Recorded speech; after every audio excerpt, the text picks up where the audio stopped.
We're out of 2 negates, but now we use the second one.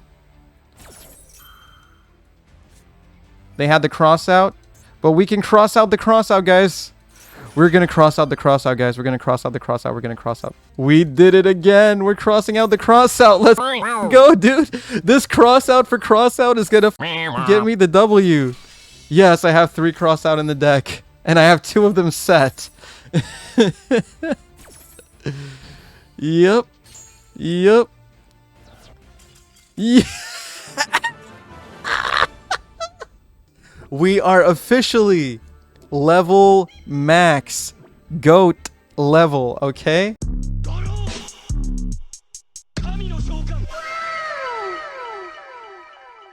Hello, Masterduel Central. How's it going, guys? So yesterday on stream, I got to DLV max for the Duelist Cup, and I'd like to show you my deck. It's all thanks to one boy and one boy only, Sangan over here. If you want to look at my win rate, obviously we didn't win everything, but 5 losses out of 20 games is not terrible when everyone's playing the sweatiest deck ever.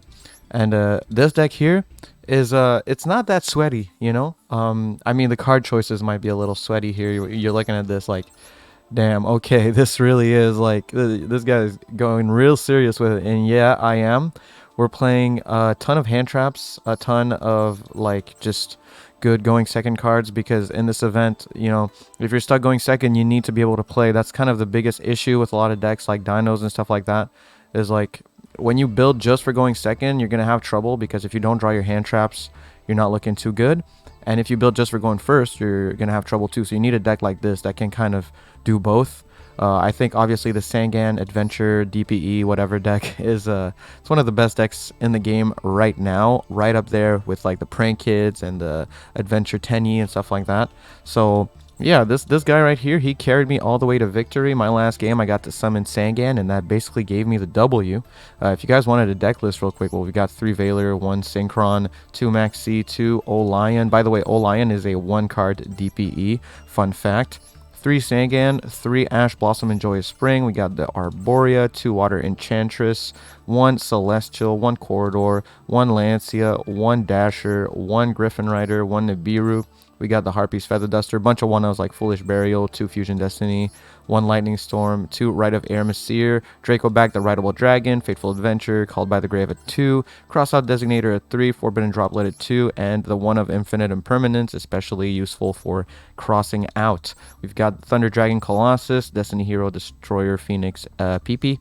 We've got Herald of the Arclight, Cupid Pitch. We've got TG Wonder Magician. Not gonna lie, this card is pretty replaceable in the deck, but it can be kind of useful, because let's say you have a, like, I don't know, a monster on the field. You can, on your opponent's turn, you can like go Hulk effect. Like let's say they negated your Hulk, that's what I mean. Like if you have another monster on the field and they activate Valor on your Hulk and you didn't have the called by, well, on your opponent's turn you can summon out the TG Wonder Magician, and if you have a level 3, you can go into Borload Savage Dragon. It has come up that I've been able to go into Savage Dragon off of the TG Wonder Magician, and that's pretty useful. Otherwise, I mean, it is a back row pop on opponent's turn. If you're playing against Zombie World Eldritch, it can come up and be very, very useful to pop that Zombie World. So, you know, it's more like a toolbox card. If you want to replace this, feel free. But I didn't hate it, you know. It's I didn't feel like I needed another card in my extra deck, so I was okay with this. Hyper Librarian to draw 2. If you don't care about drawing 2, but by the way, I think drawing 2 is absolutely busted in this deck, so I think it's worth it, since mid combo you get to draw 2 off this guy. But if you don't want to, you could always summon Denglong, and obviously just search out a trap and just have a good negate for Dark Ruler No More or something like that. So you can replace TG Hyper Librarian for Denglong and put in the Yang Zing trap. But I prefer drawing 2 in this deck. We always like either drawing hand traps. Sometimes you'll draw into your Fusion Destiny and add a DPE to your end board. It's just so useful sometimes, you know, just draw, I don't know, an Imperm or a Crossout Designator. A lot of times where I would just cross out a crossout in this event, so you definitely want to play 3 crossout designators in this event. It's absolutely busted. We've got the Borload Savage Dragon, got Baron de Fleur. Baron de Fleur doesn't come up that often. It's more of like a toolbox card. You can obviously make it in the combo, but usually you'll end up making Borload Savage Dragon so that you get to draw 2. But if you don't do that, you can go Cupid Pitch. Since you'll make Cupid Pitch level 5, you can go Cupid Pitch and Hyper Librarian into Baron if you need to pop a card on your opponent's field when you're going second or something like that. It's a decent play. It's just a toolbox card, really. And there's also other moments where it comes up, like if you have Griffin Rider already on the field, you can summon out Arborea or Ash Blossom and just go straight into Baron the Fleur if you ever need it. So it's not bad at all. Link Spider, very, very important in this deck. It turns your Olion into a 1-card DPE because you summon Olion, go into Almirage, then the token Olion gives you, you go into Link Spider, and off those two you can go Verte, make DPE. So Link Spider extremely important in this deck. We've got Almirage. Almirage also extremely important. That's the way you get Sangan into the grave to search your Arborea. You'll search Arborea and obviously summon it out where the Almirage points to and just go from there. Got the Hulk, obviously, Verte. Got the Auroradon. I'm sure you're sick of seeing this card, but listen, if you can't beat him, join him, man. Like, this card is absolutely busted. I'm not trying to get clapped. I'm trying to win here, so we're playing the Auroradon. Access Code Talker comes up pretty often, and Underworld Goddess is just a good toolbox card to have. I mean, like, if you got a monster you can't out, usually you can just out it with this. So worst case scenario, you go into Underworld Goddess of the Closed World. And that's pretty much the deck list. Let me show you a bit of how the deck plays. You've already seen this. This is kind of like an updated deck list because I've already done the Sangan Adventure deck video. But we really changed the ratios a lot, playing 3 Ash, 3 Veiler, 2 Maxi. Like, we were trying to go a bit more heavy on the going second cards because I noticed for like an event like this, like people get so sweaty that when they're going first, you absolutely need to have interruptions. And this deck barely breaks ever because you can go off of like any monster and a hand trap into your full combo. So running 3 Ash, 3 Effect Veiler doesn't really hurt you. If you have like any way of special summoning a monster and getting one of these on the field, you're good to go. So most of the, like, I almost never break. I'm pretty sure I like essentially never bricked, or maybe bricked once or twice in the entire event. On like, you know, just too many hand traps or too many interruptions, not enough engine cards, but that's so rare. Actually, my biggest break was drawing like 4 adventure cards. That was pretty rough. I drew like Enchantress, I had the Fateful Adventure, I had the Draco back, and I had the Rite of Aramasir in hand. So that was pretty rough because you only pass on like a Omni Negate and something, but I had a hand trap, so we were actually able to still go into the Halcdon line. So I would say overall, this deck is absolutely stellar, absolutely fantastic.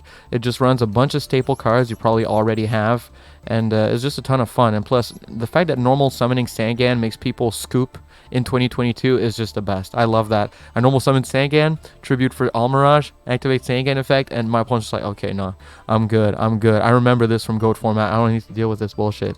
So, yeah, absolutely busted, absolutely broken. Just love the deck. Let's get into some games, though. Alright, so I'm going to show you a replay here, and this replay is the game, basically, that won me the event.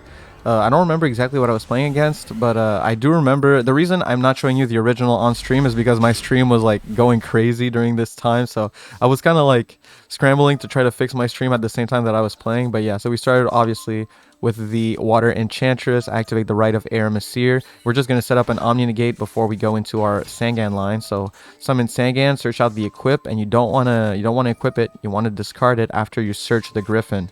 So you discard it after you search the Griffin, and obviously it's going to equip itself back to the Adventurer token and keep some card advantage for you. Then we summon out the Griffin Rider, and obviously Sangan going to go into Almirage, and off of Sangan we're going to search our Arborea. And we've got the Crossout Designator in hand too. That's pretty busted. From here, we're going to go into our Halqifibrax. So Halqifibrax hits the field. Halqifibrax summons out from my hand, sadly from my hand, the Jet Synchron. And we go into Auroradon. Auroradon effect, we get our 3 tokens. And even in a replay, it's still very slow to summon those 3 tokens. Tribute off 2 to go into Olion. Olion and a token will go into Hyper Librarian. Now, sadly, we have to choose a card to discard, and I decide to, well, off the Jet Synchron, we have to discard a card. I decide to discard the Lancia because Crossout is too important. Way too important. We go into Cupid Pitch, and Hyper Librarian draws me a card. Cupid Pitch Chainlink 2 to block the draw so that they can't, you know, I don't know, Ash the draw, which they probably never would do, but they could. And we draw a second cross out. You know, I'm not too sad about it, not too mad about it. It will maybe come up. We'll see. Hyper Librarian draws another card, and we obviously use that draw to chain block the Cupid search so that they can't Ash the Cupid. And then Chainlink 3 Borlode Savage Dragon, so we are going to equip a Auroradon.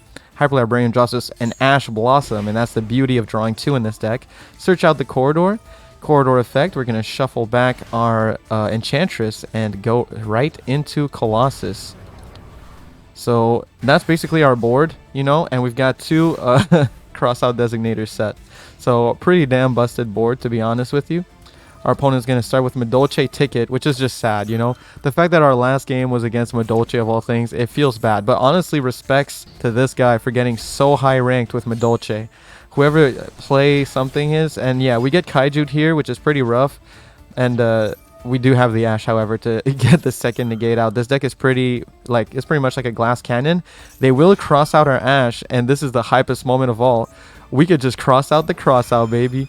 We just crossed out the cross out here, so that felt pretty bad for them. We're just gonna activate crossout designator, get rid of crossout, and their crossout is negated. So our Ash goes through, and there you go, Angeli is negated. And that's all it takes, you know. 2 negates will destroy Madolche. We got kind of lucky on that last game. We were on a really good winning streak, but that last game there was pretty rough for them. I'm probably going to be able to rank up to Diamond 1 pretty easily with it. But obviously I've been focused on the Duelist Cup, so haven't had much time to do that. But yeah, that's the deck. Hope you guys like the deck. If you guys want to get easily to the top of the Duelist Cup, this is going to be the deck for you. There's also other decks. Obviously, you could play Adventure Tenyi. Zilchikog has a really good video on that. And what's another one? Prank Kids. I don't really play that deck. I know Zilch has a couple videos on it, but I don't know. Not a huge fan of Prank Kids. Even though I have the deck, I just don't really play it. But for me, this is the best. This is the funnest deck and the easiest to play too, if you want to get really good results. And it's just fun to play. So that's going to be the video. Thank you all for watching. Make sure to like, comment, and subscribe. Huge shout out to the UCT tier members as well as everyone else supporting. That would be Raptor and Bongerman for 20. And I'll see you guys in the next video. Peace.